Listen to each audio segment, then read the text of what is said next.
Hi, and welcome to Home Based Business Review with me, your host, Carl Douglas. I have a special guest here. Her name is Laura. Laura is a comedian and an engineer. Wow, that's pretty interesting, right, guys? So, Laura, are you there? I am here, yes. And welcome to Home Based Business. We would love to hear your story. Tell me, how did you get into this particular profession? Well, it was sort of a roundabout way. I come from a conservative immigrant family, so my only Okay. options were doctor or lawyer, um, Yes. and following anything in the sciences was fine with my parents. So I ended up becoming an engineer, um, and there was still this part of me that was creative, that wanted to write, and so on the side, I started doing stand-up comedy, and the rest is history. I've just been doing it ever since then. I've been balancing the two so far, but I'm hoping to do stand up full time soon. Oh, wow. Wow. So that means that you do have a routine that you can basically blur out if you need to, right? Well, I've got a couple of jokes that are my go tos. Okay. Yeah, Well, you know what? My favorite people are comedians because we need, because of the times today, we need to smile, we need to be happy, we need to laugh, you right. know. And I would love to, and maybe the next 5 minutes you can come up with a joke for us. Would that be fine? A brand new one? Well, whatever you feel comfortable with. Sure. The platform would be yours. But tell me about your journey. Tell me about the journey, and also tell me where you headed with this profession. That's a really good question. It's really difficult to tell where we're headed because it's such a, I want to say, luck and grind type of profession. So I can tell you where I come from, and then we'll get into where I hope to be. Sounds good. Um, I studied mechanical and biomedical engineering. I graduated with this epic love of interactive robotics and building interactive spaces, places that, like, once you're in it, like, you forget about the real world. So a lot of that would be like theme parks, museum exhibits, things like that. So I moved out to Los Angeles to pursue that. I've worked at a couple of different companies that sort of frame those experiences, including Disney. Um, then I ended up making a switch to consumer electronics. I don't know how I got there. It was just, I think, by luck, but it's the world I've been engineering in ever since then, and it's a very stable, very well-paying world. So I am definitely enjoying it. But yeah, there was always a part of me that was creative. I always drew, I always painted, I always wrote, anything really creative to get me out of that technical, like, engineering space. So I just started doing improv. I started writing sketches. I was sort of always the class clown anyway, so I kind of just started doing like, it felt natural to do stand up. And then, like, once you get your first laugh, it becomes an addiction. So Ooh, I've been ooh. doing that for the last few years. The pandemic has sort of changed how we write and how we perform and who we perform Yes. to. So it's been quite a journey. Now I just hope to be able to continue to book shows, do as many shows as I can. In Los Angeles, there's a ton, so it's a little bit easier out here. And then hopefully in the future, tour around the country, get my name out there, make Oh, some new wow. fans and friends. Yes, and that's the beginning. That's what everybody needs to do, and understand that this is a journey.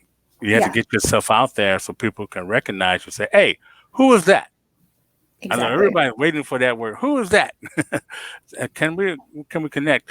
And tell me more about tell me a show that you just recently have done, and tell me about that experience.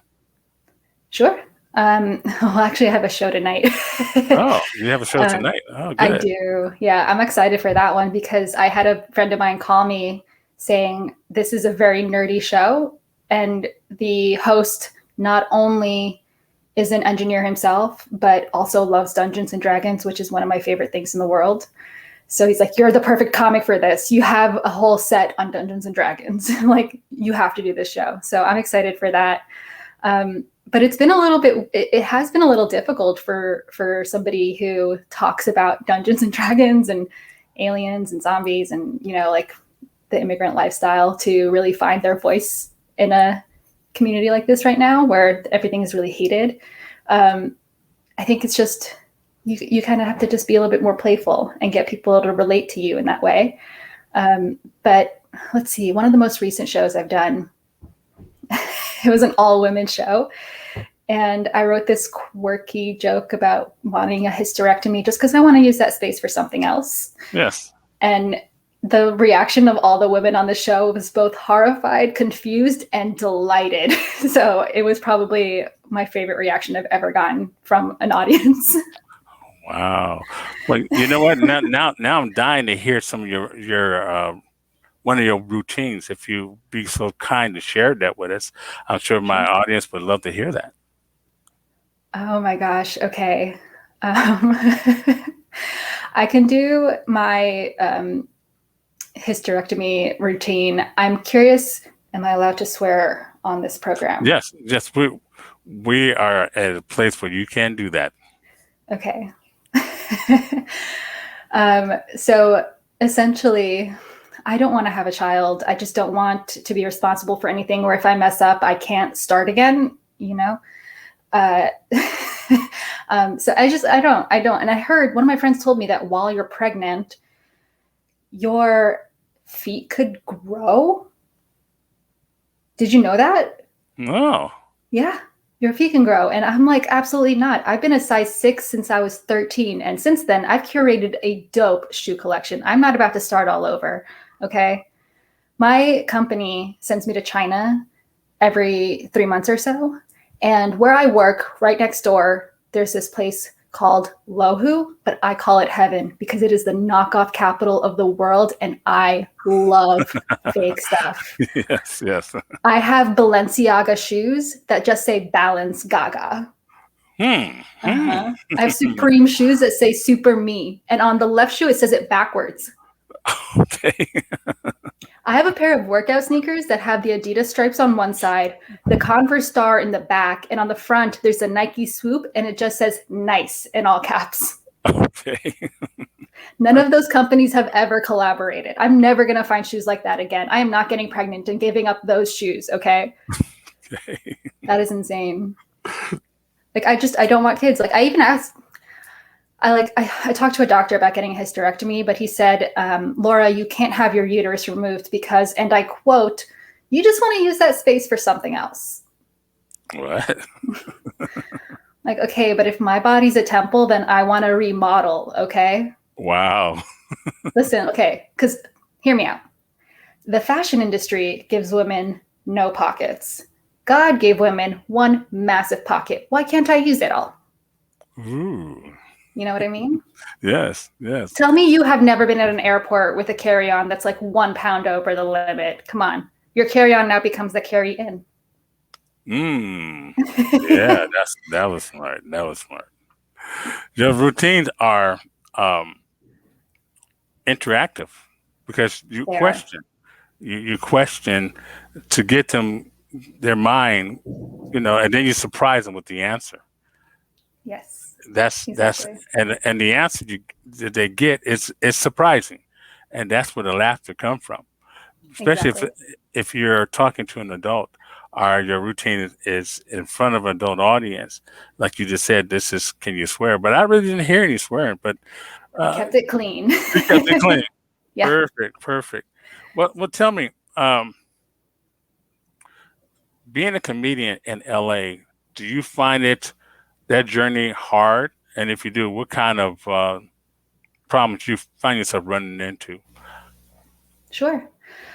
I actually do find it very difficult. I know there's a ton of different shows and there's a ton of different mics, but I also know in LA there's a ton of comedians. There's a lot of people who want to try it. So you are competing against a lot larger of a population. And I say you're competing because that's sort of the case. Everyone wants to do their stage time. They want to get booked on their shows. And so Yes. you kind of have to like be friendly, but know that like people will potentially be asking for favors, or you might have to ask for favors or something like that. So, I mean, it's some people play it like it's a game. I just play it like it's a fun hobby for the moment, and as good as I can get at it, even better, because I would like to switch it off from a hobby Yes. into, a full-time business. But there's just, there's a lot of competition. And then on top of that, I'm a woman. I'm an Arab woman. So there's already sort of the stigma that I have to fight against. There's already times when I sit in the audience and listen to like white dudes tell terrorist jokes, and I have to like mentally and emotionally get past that to do my set and still be funny and not be affected by their material. Yes. So in other words, you got to laugh with them. Yeah. Okay. Yeah. Yes. There's and there are times when women get up on stage and do things that are sexist, and I'm like, okay, like yes. This is a really great impression of a comedian from the 1950s. Like, you spot on impression. Yes. So yes. you kind of just have to take it with them. Yes, I have a son-in-law.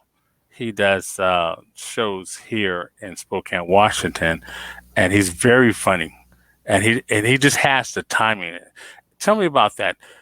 Timing is critical when you're on stage. And so what do you look for? When you're on stage, do you look for a certain person who's laughing more than the other in order to bring it more noticeable, or to see if you really are you have your timing on target? Because I know some comedians say that's what they do. They look for someone who's laughing, and then they can know if their timing is perfect, and they can adjust it if not. Tell me about your technique. Do you do that same thing, or you do other things? That's an interesting technique. I haven't done that. A lot of times when you're on stage, it's even hard to focus on the audience because the lights are in your face. Yes. But normally, like, I practice my routine, I practice my jokes enough that I can feel out the timing and still make adjustments on the go while I'm interacting with the audience as much as I can. Yes. I love doing crowd work. It's one of my favorite things. When you grow up in Brooklyn, New York, you grew up roasting your friends and family, so that's just inherent in my brain. Yes. So I love crowd work. I would adjust only to audiences where if I'm feeling like it's getting a little bit cold, then I'll start doing a little bit more crowd work. I'll start like picking somebody out who I know has been interacting and having a great time and is ready to and have fun. So then you talk to them for a little bit, you get the rest of the audience, to perk up a little bit. So I have adjusted slightly whilst on stage, but a lot of the times I've practiced my set so much that I also know how I want to hit the punchline and where the punchline's supposed to come in so that I can get my voice across. What do you do? Thanks for that answer, because there's people who are watching this who want to be comedians and they want to know. I'm trying to think of the question they would ask you. So here's a real good one. What do you do when you have a heckler who is trying to destroy your routine and are trying to see how tough you really are? Or do you have the timing to adjust? What do you do when you have these type of people in your audience? That's a really interesting question. I haven't had to deal with that all that much, to be completely honest. Luckily, I think I've been very lucky in that so far. I've heard nightmare stories from friends who are comedians who are like, they just wouldn't stop, or they, stood up and attempted to assault people, So in that case, like if a person is becoming completely, distracting, at that point, you can call security. You can just tell them like, hey, security needs to come take this person out. And then the rest of the audience wants to see a show. Like, they paid to go see you be the comedian. They didn't pay for somebody in the audience to be belligerent and stand up and like be a terrible heckler. So they're on your side already. So for the most part, I've heard comedians do things like, this audience paid to see me, not you. And the audience will start cheering because that's exactly what they did. And they want to hear you. Yes. I've heard people just roast them to high heaven. Yes. Just take them out on every piece of clothing they have on. Exactly. Their accent. Like they can create a whole routine. Yeah. Off of that. Just yes. riff, come up with a whole new punchlines. And you can even, a lot of times comedians write roast jokes for each other or against each other. And those jokes also will apply to your audience when you are starting to get heckled by somebody who might, accent, you can make fun of that, or have like a certain look, you can make fun of that.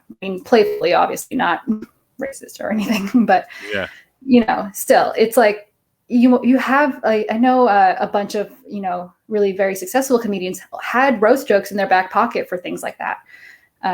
Just ready to, tell a yo mama joke right when somebody starts heckling them.